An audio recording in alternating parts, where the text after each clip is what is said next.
Hello students. So here we are back with part 2 of exercise 4.1. Now in the last part we have completed question number 1. Now we will start question number 2 of exercise 4.1. Here the question is check whether the value given in the brackets is a solution to the given equation or not. And the equation given is n plus 5 is equal to 90. Value of n is equal to 1. Okay. So as we did question number 1, the same way we have to solve this equation. And we have to check whether the value given is correct or not. So here LHS is equal to n plus 5. n का value क्या दिया हुआ है हमको 1. So 1 plus 5. 1 plus 5 will be 6. तो 6 और RHS क्या match हो रहे हैं? No. 6 and 19 are not equal. So this is not equal to RHS. RHS is not equal to RHS. So here the value given is not the correct value to the equation. So no, the equation is not satisfied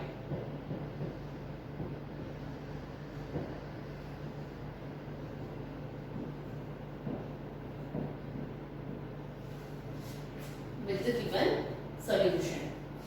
Question number 2. In that 7n plus 5. 7n plus 5 is equal to 90. And here n is equal to minus 2. 7n plus 5 is equal to 90. n is equal to minus 2. LHS क्या होगा? 7n plus 5. 7n मतलब 7 ऐसा चीज रहेगा, n की जगह पर ही value रखना है माइनस 2. तो यहाँ पे आ जाएगा माइनस 2 प्लस 5. अब ये दोनों के बीच में क्या है? Multiplication. 7 2s are 14. But sign of negative. Why? Because this is positive, this is negative. Positive negative will be negative. Minus 14 plus 5. अब minus plus क्या होता है? Minus. Minus plus will be minus. 14 minus 5 will be 9. And sign of bigger number. Bigger number 14 है. Sign minus 9. यहाँ पे RHS 19 दिया हुआ है. So this is also not equal to RHS. LHS is not equal to RHS. No, the equation is not satisfied. Let's take D. 4p minus 3 is equal to 30. P is equal to 1. Okay. So यहाँ पे LHS is equal to 4p minus 3. 4p का value क्या है? 1. 1 minus 3. 4 1s are 4 minus 3. 4 minus 3 will be 1 only. और ये RHS से match हो रहा है? No. LHS is not equal to RHS. No, the equation is not satisfied. In that E. 4p minus 3 is equal to 30. P is equal to minus 4. Okay. So LHS is equal to 4p minus 3. 4p का value है minus 4 minus 3. Minus 4 है. 4 4s are 16 but negative 16 और यहाँ पर minus 3. Minus minus plus. So 16 plus 3 will be 19. लेकिन 19 करने के बाद भूल नहीं जाना है, हमको साइन भी चेक करना है. तो यहाँ पे साइन यहाँ पर किसकी आएगी? नेगेटिव की sign.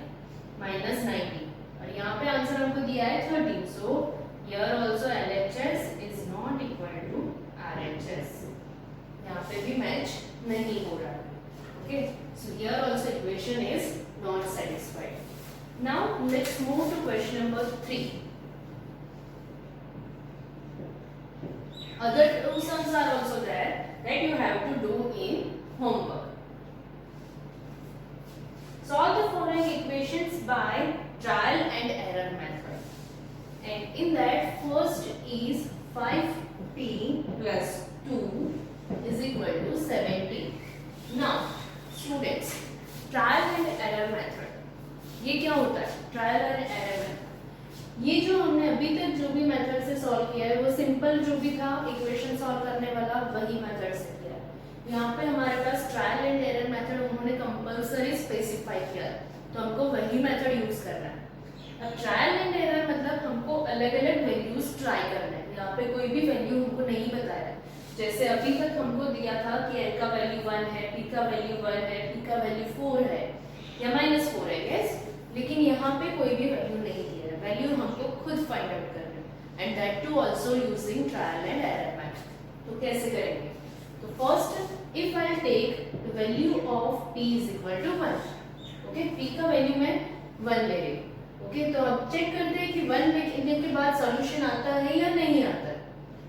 LHS is equal to 5p plus 2, 5p का वैल्यू 1 लिया है मैंने, तो 5 1 plus 2, 5 1s are 5 plus 2 will be 7, yes।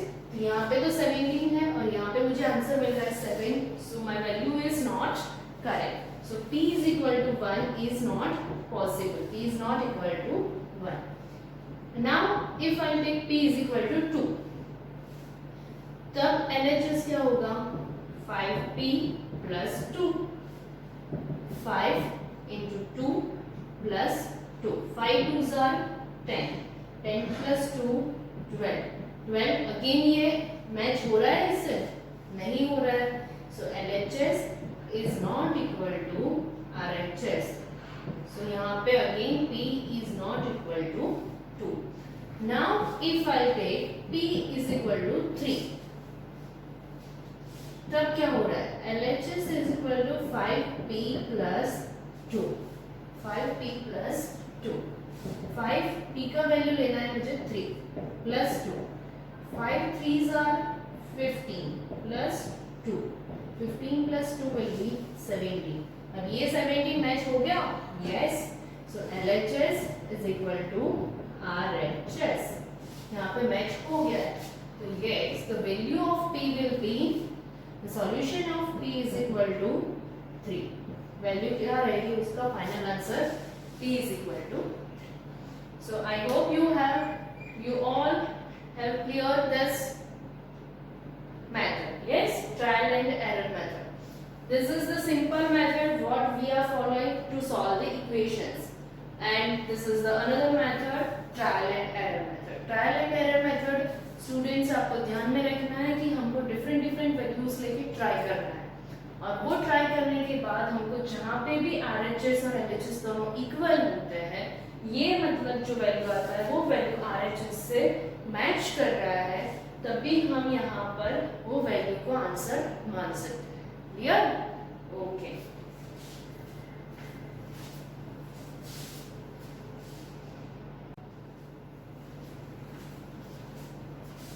Okay, so students, now first we will understand that how to make an equation. Statement में से equation कैसे बनाते हैं? अगर statement दिया है, हमको बोला है कि इसका equation में आप convert करो, तो कैसे बना सकते हैं? कैसे कर सकते हैं? तो जैसे हमारे पास उसके keywords होते हैं, वो keywords के ऊपर से हमको पता चलता है कि हमको वो equation कैसे बनाना है।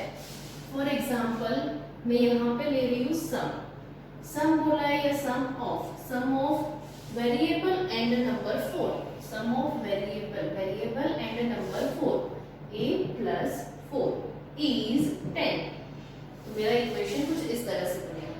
तो यहाँ पे याद रखना है सम ऑफ जब भी वर्ड आता है तब हमको क्या करना है? प्लस करना है, एडिशन करना है, ओके। तो सम ऑफ मतलब एडिशन। फिर हमारे पास कुछ ऐसा वर्ड आता है difference of variable and a number, ऐसा कुछ होता है। Difference of variable and a number 6 is equal to 16। तो यहाँ पे ऐसे बनेगा। डिफरेंस बोला, डिफरेंस मीन्स माइनस। यहाँ पे डिफरेंस की जगह पर एक और वर्ड भी यूज हो सकता है, वहां पे है टेकन अवे। तो टेकन अवे बोला है, that is also minus, subtraction ही करना है। उसके बाद बोला है टाइम्स, टाइम्स यूज किया है वर्ड, या तो फिर यूज किया है वर्ड प्रोडक्ट। ये जब वर्ड आता है तब हमको क्या करना है, मल्टीप्लिकेशन। अगर ऐसा कुछ बोला हुआ है कि 3 times a variable, 3 times a variable is equal to 15, 3x is equal to 15, 3 times a variable means 3 multiplied by variable, 3 multiplied by variables मतलब 3 multiply x, और 3 multiply x हम 3x ऐसे लिख सकते हैं। ओके, सो जब भी टाइम्स बोला है तो या फिर प्रोडक्ट बोला है, product of number 6 and variable y is equal to 24, तो product means multiplication, number 6 and variable y is equal to 24। Next, इसमें ही अगर ऐसा कुछ वर्ड भी यूज किया है, डबल, डबल वर्ड यूज किया है मतलब multiplied by 2, double of x means 2x, या फिर ट्वाइस ऑफ x, डबल की जगह पर अगर और एक वर्ड है twice, twice of x that is also 2x, double या तो ट्वाइस, यस, तो इसका मतलब है 2x। ट्वाइस की जैसे थ्राइस किया है, थ्राइस यूज किया मतलब 3 टाइम्स, दैट इज 3x, ऐसे 3y। कोई भी वेरिएबल हम अगर उन्होंने वेरिएबल बोला नहीं है, पर्टिकुलर वेरिएबल नहीं बता रहा है, तो हम कोई भी वेरिएबल यूज कर सकते हैं। लेकिन अगर कोई पर्टिकुलर वेरिएबल बोल दिया हुआ है कि जैसे हमको 3 मल्टीप्लाइड बाय x, जैसे 3 टाइम्स x या फिर 6 टाइम्स y, तो ये जो भी है y x ऐसे बताया तो पर्टिकुलर वही वेरिएबल यूज करना है इक्वेशन में, otherwise we can take any of the variable. उसके बाद नेक्स्ट आता है डिवीजन के लिए। डिवीजन के लिए क्या होता है, डिवीजन में वो लोग ऐसे कुछ वर्ड्स दे सकते हैं, अपॉन, अपॉन तो हमको यूजुअली पता है x upon 4 is equal to 16, okay, तो ये तो हम ऑलरेडी सिंपल लैंग्वेज में दिया है, यूज कर सकते हैं। लेकिन कुछ ऐसा होता है फ्रैक्शन, फ्रैक्शन यूज करना है, तो फ्रैक्शन यूज कैसे कर सकते हैं कि जैसे बोला है 1/4 of x, 1/4 means 1/4, 1/4 of x is equal to 24, 1/4 of x is equal to 24, या 1/4 की जगह पे बोला है 1/2 of x is equal to 50, यहाँ पे हो गया 1/2 मीन्स 1/2। तो ये इस तरह से कुछ भी वर्ड्स यूज किए होते हैं तो हमको ध्यान में रखना है कि उसका इक्वेशन कैसे बनता है। Again I am repeating that some of words आता है, सम मतलब हमको ऑलरेडी पता है कि उसका एडिशन ही होता है, तो उसमें एडिशन यूज करना है। डिफरेंस या टेकन अवे ऐसा कुछ वर्ड है तो करना है सब्ट्रैक्शन। टाइम्स बोला है, प्रोडक्ट बोला है तो हमको यूज करना है मल्टीप्लिकेशन। ट्वाइस या डबल तो 2 टाइम्स, थ्राइस बोला है 3 टाइम्स, फ्रैक्शन है 1/4 means 1/4, 1/2 means 1/2, okay, 1/4 means 1/4, half means 1/2, and here also half of x we can write as x upon 2, ऐसे भी लिख सकते, clear? So these are the keywords this we have to use when we are making any equation. Okay, so in the next part we will start with question number 4 of exercise 4.1. In that we have to make equations using statement.